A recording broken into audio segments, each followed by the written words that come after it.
So I'm going to continue probably for maybe for a good while with this peace plan thing, because I learn new things come up, and when new things come up, I'm going to talk about it. And one thing before I get started, there is something that I have noticed, how the evangelical types are strangely silent. Hardly a peep. There's one or two, but hardly a peep coming from them. I remember oh so well, for a long time, even before the Obama administration, talking about false peace plan that the so-called Antichrist is going to come up with, and I would ridicule these people for their foolish narrative of, as they say, the Antichrist, when anti-Messiah has been sitting in the throne in Rome for nearly 2,000 years.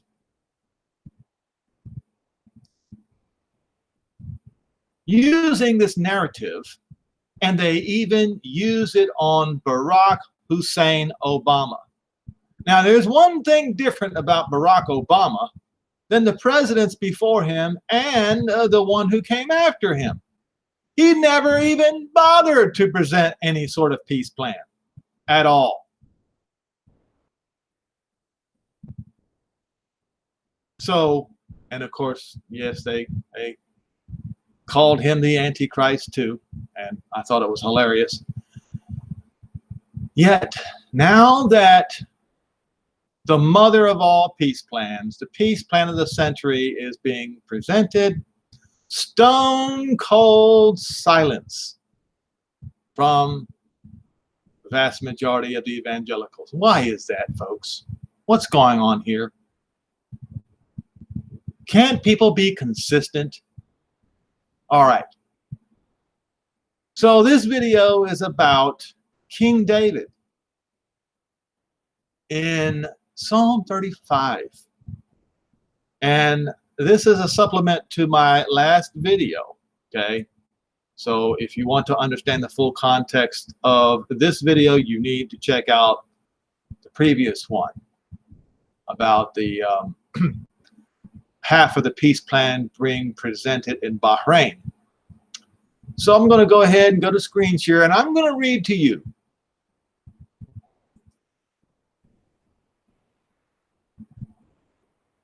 from, I'll just start in verse 1. Now, in this, you're going to notice a lot of similarities in other scriptures. And I have said before, Paul got 1 Thessalonians 5 and verse 3, when they shall say peace and safety, then shall sudden destruction come upon them as a woman in travail, and they shall not escape. Okay, that is written. Where did he get it from? He got it from Psalm 69 and verse 22. But he also got it from Psalm 35.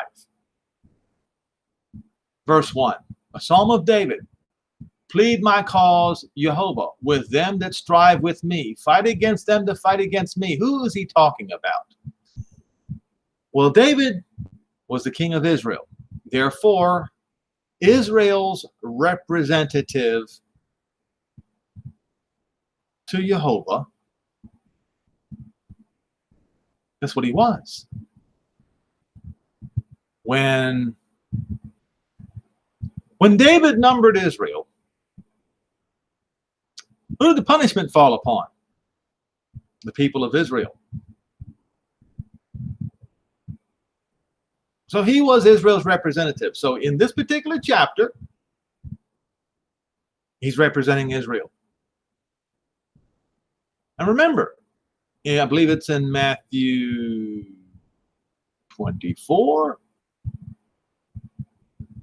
when Yehoshua says, when he separates among the Gentiles, the sheep from the goats, and he talks about, come you blessed of my Father, inherit the kingdom prepared for you from the foundation of the world, inasmuch as you've done it to one of the least of these, my brethren. Who's he talking about? The Jews.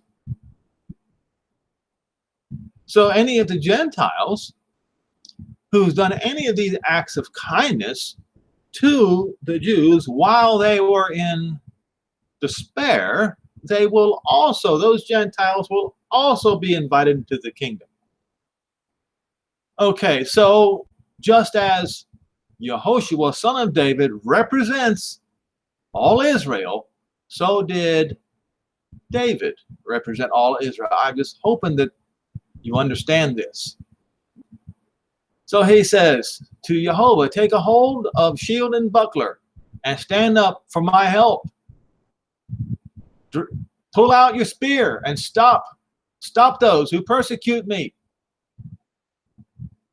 They say unto my soul, and say, Jehovah, say to my soul, I am your salvation. Let them, my enemies, or the enemies of Israel, be confounded, and let them be put to shame that seek after my soul. Let them go in reverse, those who brought confusion, that devise my hurt.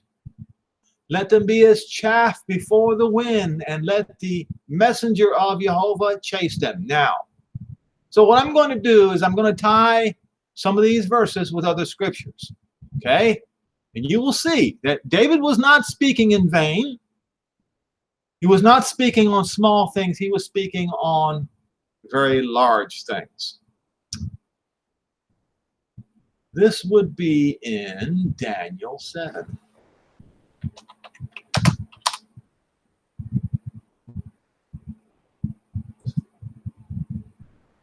Now, remember in my last video, I talked about the 4 beasts, or the 4 horns, that was written about in Zechariah 1, right here. You see the 4 horns, how the 4 horns have scattered Judah. Who are those 4 horns? They are right here in Daniel 7, the 4 beasts. Okay, the beast of the one with the one that was like a lion with eagle's wings, that was Babylon. And the one that was like unto a bear on its side, that was the Medo-Persian Empire. And then there was the one like a leopard, that was Greece. And then there was the one, the 4th beast, that was with great iron teeth, that was Rome. But that was the 4 horns which scattered Israel. Okay. Now, see if I can find this, the summer threshing floor.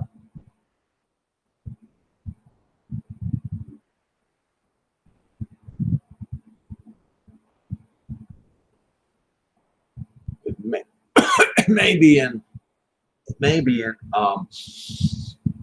chapter. Oh, okay. I meant to go to chapter 2, but while I'm sitting here talking about this, I'm showing you right here the 4 horns of Zechariah 9. So you can tie that. Now let's go to Daniel 2. All right. Daniel 2.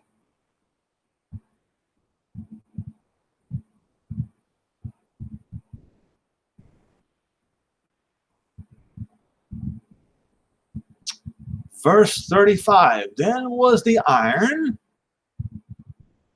the clay, the brass, the silver, and the gold. See, the iron and the clay was together. That would be Rome. The brass was the Grecian Empire. The silver was the Persian Empire. The gold was the Babylonian Empire. These 4 horns were broken in pieces together and became like the chaff of the summer threshing floor, and the wind carried them away. All right, let's look at this now. Psalm 35, verse 5, and let them be as the chaff before the wind, and let the angel of Jehovah chase them. It should read, let the angels, the 4 angels, chase them. You see, folks? You see what's going on here? What David has done. David was a prophet. And let their way be dark. Plague of darkness. and slippery. And let the angels of Jehovah persecute them, chase them. Chase. Once again.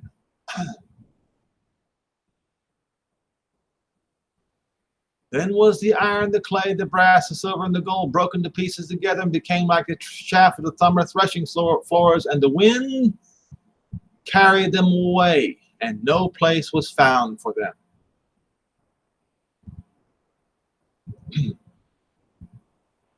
Why? Why? Because without a cause, they have laid for me their net, their trap. Without a cause. A pit. Without a cause. They have searched and chased my soul. This word digged means like to dig, to search for, okay? To spy on. USS Liberty was spying on Israel.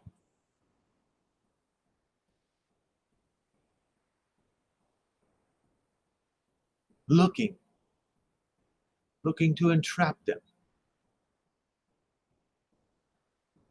Let destruction come upon them unawares, and let his own net which he laid for Israel catch himself.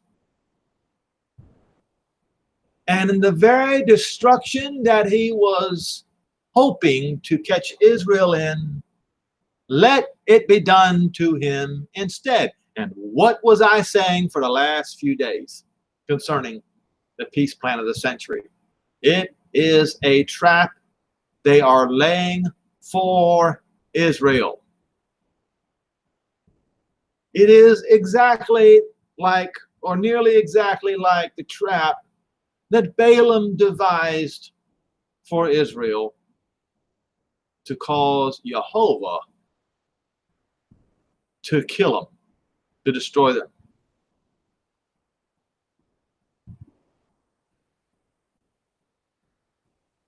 Let destruction come upon him unawares. It says, make sure.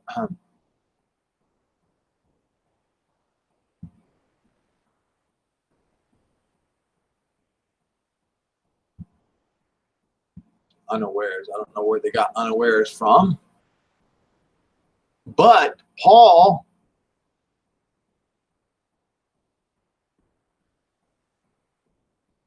did I click the wrong word?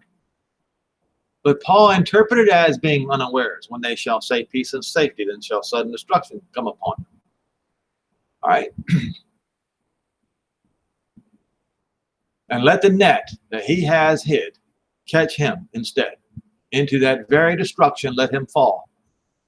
And my soul shall be joyful in Jehovah, and it shall be rejoice in his salvation. So the salvation of Israel is the fall of the Gentiles, as I've been pointing out over and over and over again.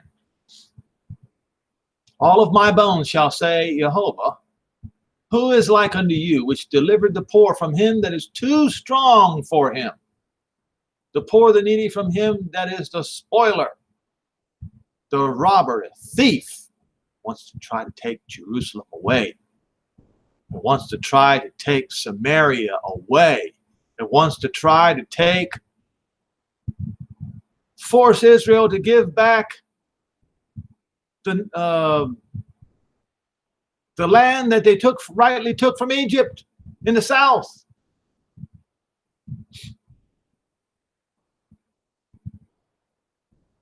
False witnesses did rise up. Yes, at the UN. They laid to my charge. They accused me of things that I knew not nor did not. Yes, for centuries, millennia, they have accused Israel of blood libel.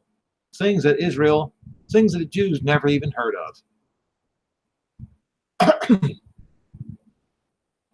They rewarded me good or evil for good,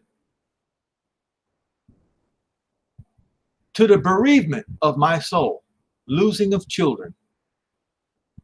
But as for me, when they were sick, my clothing was sackcloth. I humbled my soul with fasting and with prayer, and returned unto my own bosom. I behaved as if it had been my friend or my brother. I bow down heavily, as one that mourns for his own mother. We have seen Israel do this time and time again.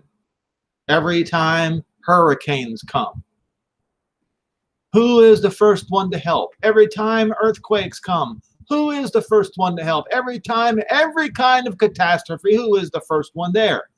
Little old Israel. When a calamity comes upon them, even in Europe, they're persecutors. Who is it that does these things? As David said, it is Israel. But when Israel has adversity, they rejoice and they gather themselves together. They gather themselves together against me. And I knew it not. And they did tear at me, and they refused to stop. They're hypocritical mockers in their feasts. Yes, on their Christmas Day and their Easter time and all their festivals, they mock the Jews.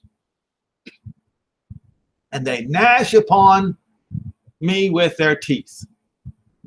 Jehovah, how long will you look? Rescue my soul from their destructions. You're only one from the lions.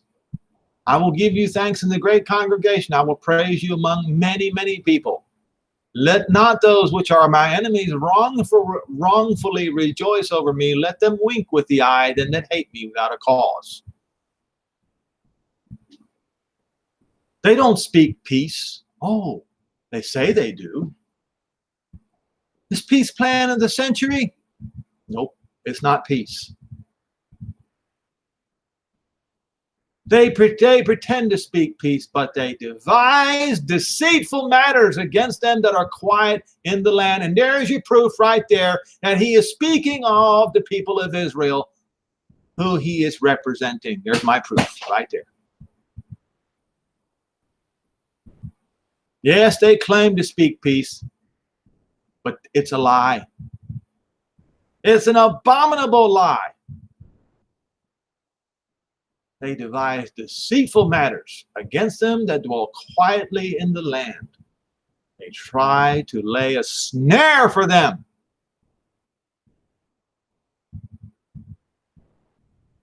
Shame on President Donald Trump. Shame on Jared Kushner. Shame on Jason Greenblatt and everybody else involved in this.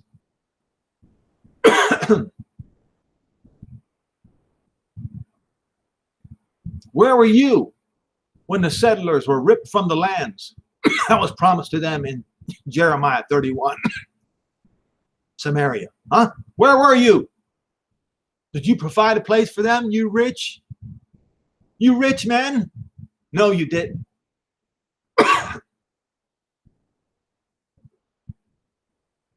They opened their mouths wide against me and they said, ha, ha, ha, our eye has seen it. We saw it. They're going to try to catch Israel in the act and say, aha, we saw it.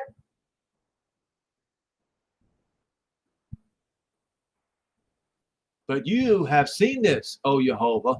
Don't be silent. Adonai, be not far from me. Stir yourself up and awake with judgment, even unto your cause, my Elohim and my Adonai. Judge me not, O Jehovah, my Elohim, according to your righteousness, and let them not rejoice over me. Let them not say in their hearts, so we would have it. Let them not say, we have swallowed him up. Let them be ashamed and brought to confusion together that rejoice at my hurt. Yes, instead of being clothed with a suit and tie, folks, let them be clothed with shame and dishonor that magnify themselves against Israel. Let them shout for joy and be glad that favor the righteous cause. Yes, let them say continually, let Jehovah be magnified, who has pleasure in the prosperity of his servant. And my tongue shall speak of your righteousness and your praise all day long.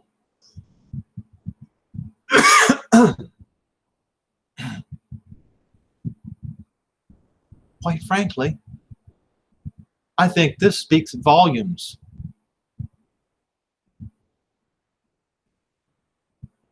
And once again, recapping, we'll go to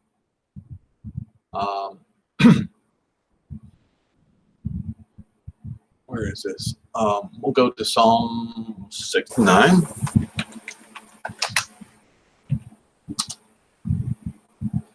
So when you read Psalm 69, verse 22, make sure you read all of Psalm 35, because that's exactly what he's talking about. Let their table become a snare before them, and they're setting the table in Bahrain right now. Right now, as we speak, they're setting their table in Bahrain. Why don't they set the table in Israel? Why in Bahrain? Why have they been so secretive about this peace deal anyway? I mean, if it was so wonderful and so good, they wouldn't keep it a secret, would they? For so long. Let their table become a snare in their face, that blows up in their face. Yes, you see, folks, I was right. When you read Psalm 35, it says, let them fall in the net that they prepared for Israel. Let them fall in their own net. And let shalom, peace and security, be the code words. That's right, the code words, folks. That trips, the code words of bait, that is the trip line. Okay? Then it says, and let their eyes be darkened that they see not. We just read that. We just read that in Psalm 35. Did we not? Did we not just read that? Let their way be dark. Yes, folks, when you read Psalm 69 and verse 22, you must read Psalm 35, which is clearly talking about King David's enemies and the son of David's enemies, the enemies of Israel. So now let's go to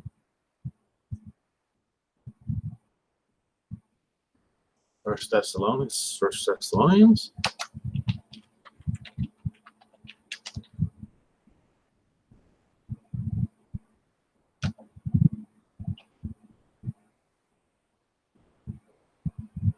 But at the times and the seasons, brethren, I have no need, you have no need that I write unto you, for you yourselves know perfectly that the day of Jehovah's wrath so comes as a thief in the night. They won't see it coming. Exactly as David said.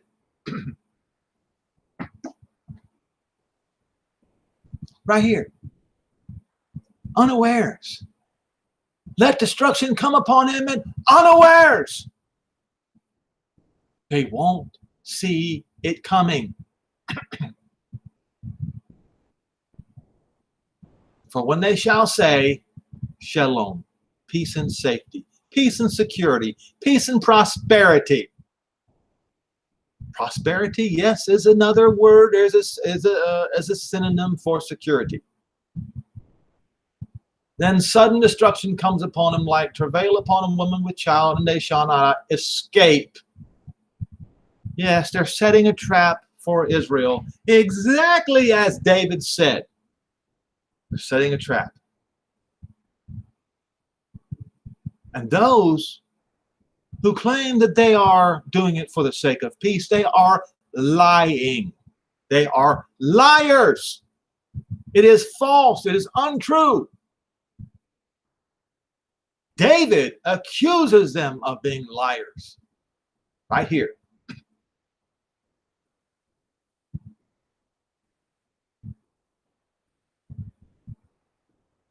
Let's see if I can find it again.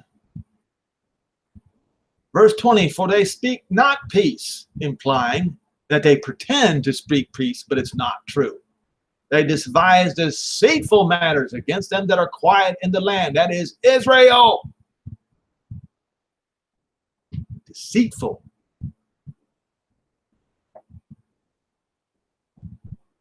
Just like Balaam.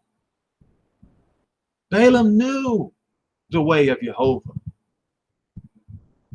He spoke wonderful things concerning Israel because Jehovah forced him to. But he devised evil against Israel. He set a trap for them.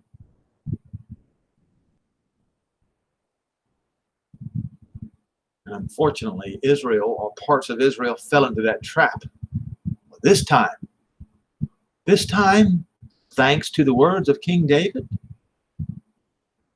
those who laid that trap, they're going to fall in it. It's going to be them. The wrath of Jehovah is going to be upon those who speak peace.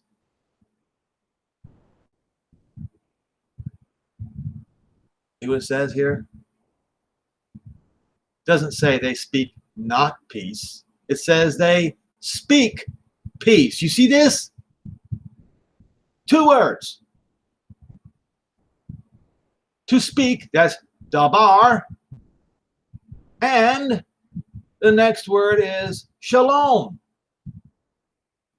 Shalom, peace. They speak peace. But they devise deceitful matters against them that are quiet in the land. So President Donald Trump, you are devising evil against the people of Israel while you are saying peace and security for Israel. This is what you're doing. And you know it. You know you're doing it. All of those involved, every one of them know what they're doing.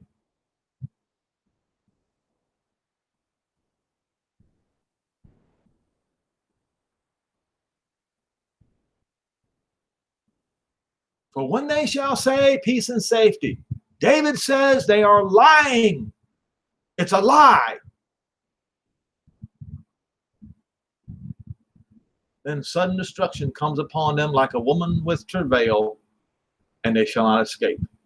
How can you not say that 1 Thessalonians 5 verses 1 through 3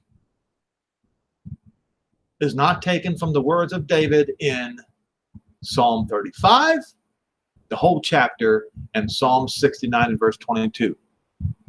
How can you not say it? Well, folks, you see, therein lies your answer.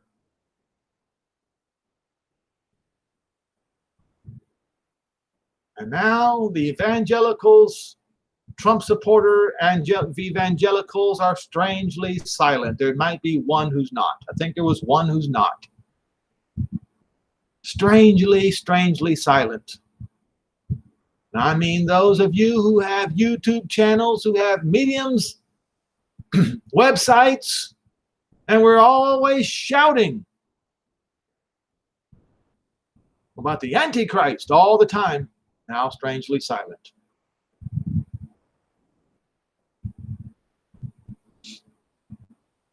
And the last one,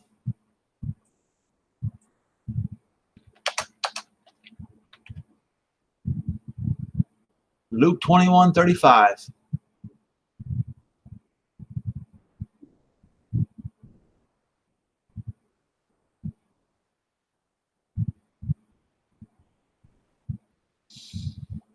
Start in verse 34. And take heed to yourselves, lest at any times your hearts be charged overcharged with surfeiting, which is extreme vomiting and drunkenness, and the cares of this life,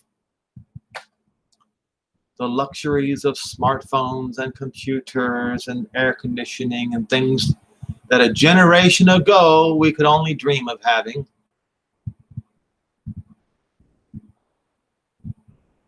Cares of this life, so that day come upon you. What is that word again?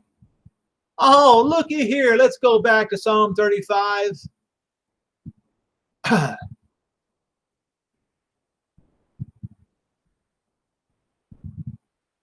Where is it? I don't want to spend too much time on this. It's in here. But just like Paul said, for you yourselves know perfectly that the day of Jehovah's wrath so comes as a thief in the night. Unawares. Unawares, folks. Right here in Luke 21. And so that day come upon you unawares, because as a snare it shall come on all them that dwell on the face of the whole earth, all everyone. Watch you therefore and pray always that you be counted worthy to escape all of these things that shall come to pass and stand before the Son of Man. Folks, especially you evangelicals, when you guys are running your mouth about the Antichrist,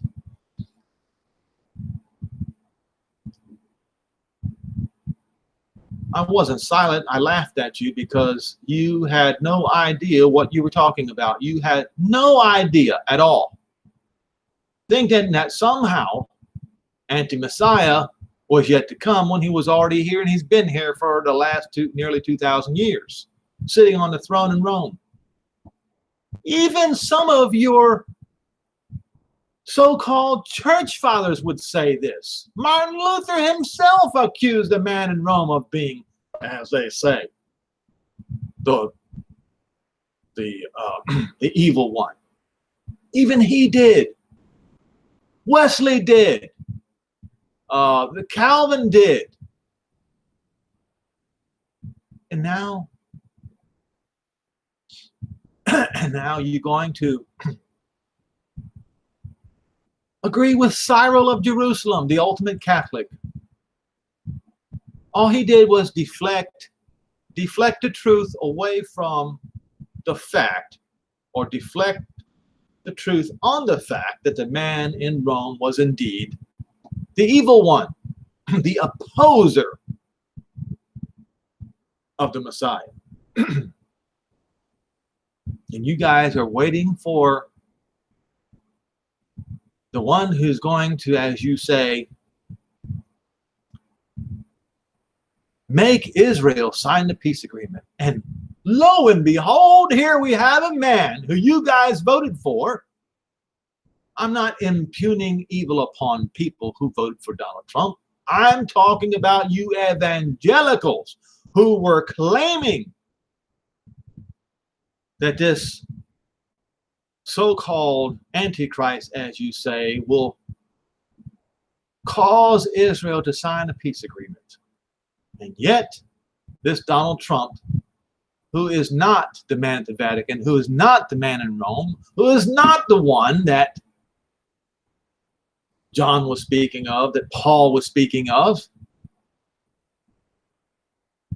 he tries to get Israel, to force Israel to sign a peace agreement, and you guys are silent. Silent you are, except for one. I can't remember what his name is, but you can find it.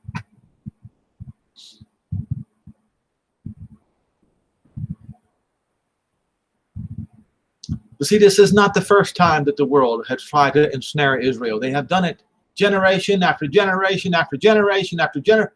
You see, the problem is the last one,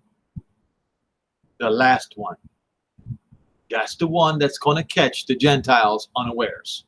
That's the one. The one where they will say peace, but they don't mean it. They will be caught unawares. They will be caught in their own net, And it will be as it is written in Daniel 1.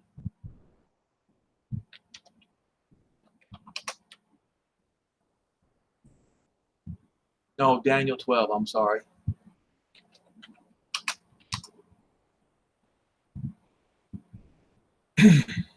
At that time shall Michael stand up, the great prince, which stands up for the children of your people. That's Israel. And there shall be a time of trouble, such as never was since there was a nation, even to that very same time. And at that time, your people, Israel, shall be delivered. Now it says in King James Version, everyone that shall be found written in the book. Let's look at Strong's Concordance.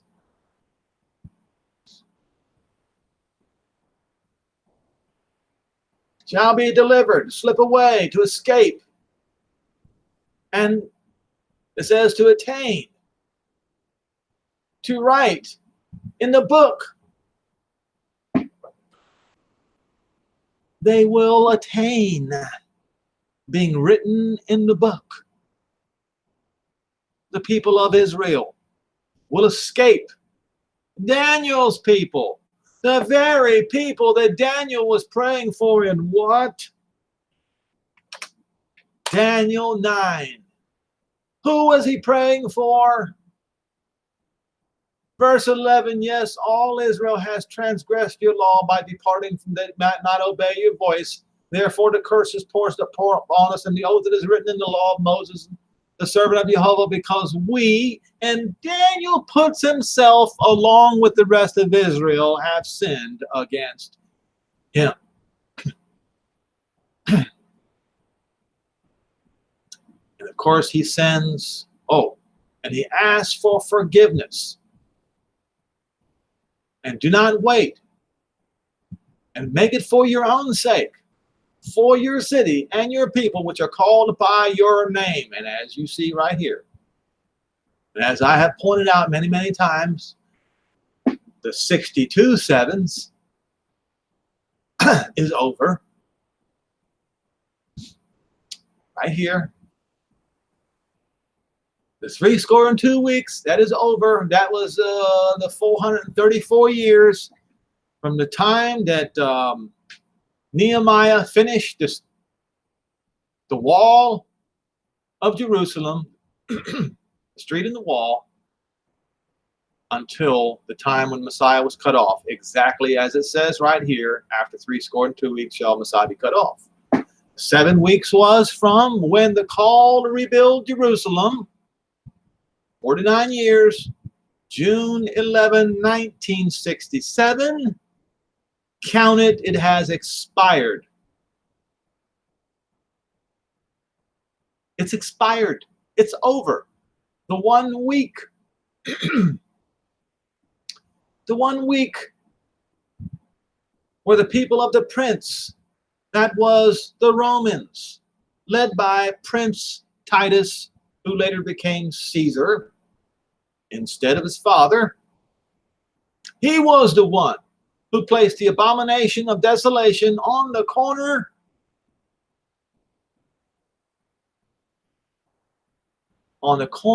at the temple grounds. He did. The image of Jupiter or Zeus. And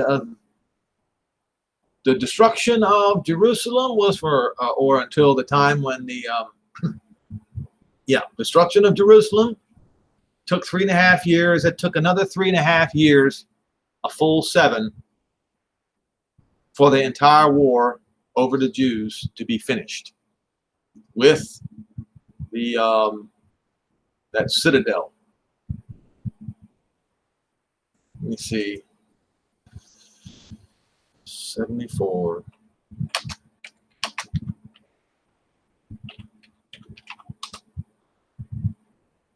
The Masada. That's the one. It was 7 years, folks.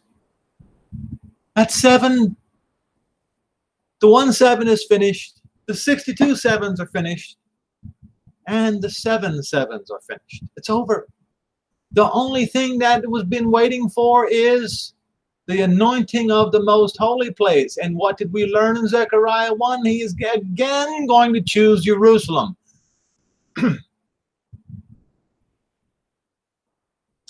So, when this destruction comes, when this day of Jehovah's wrath so comes as a snare on the earth, you have seen the warning signs. I have laid it out in this last series of YouTube videos, so that there should be nobody watching these videos that will not see it coming. You should see it coming.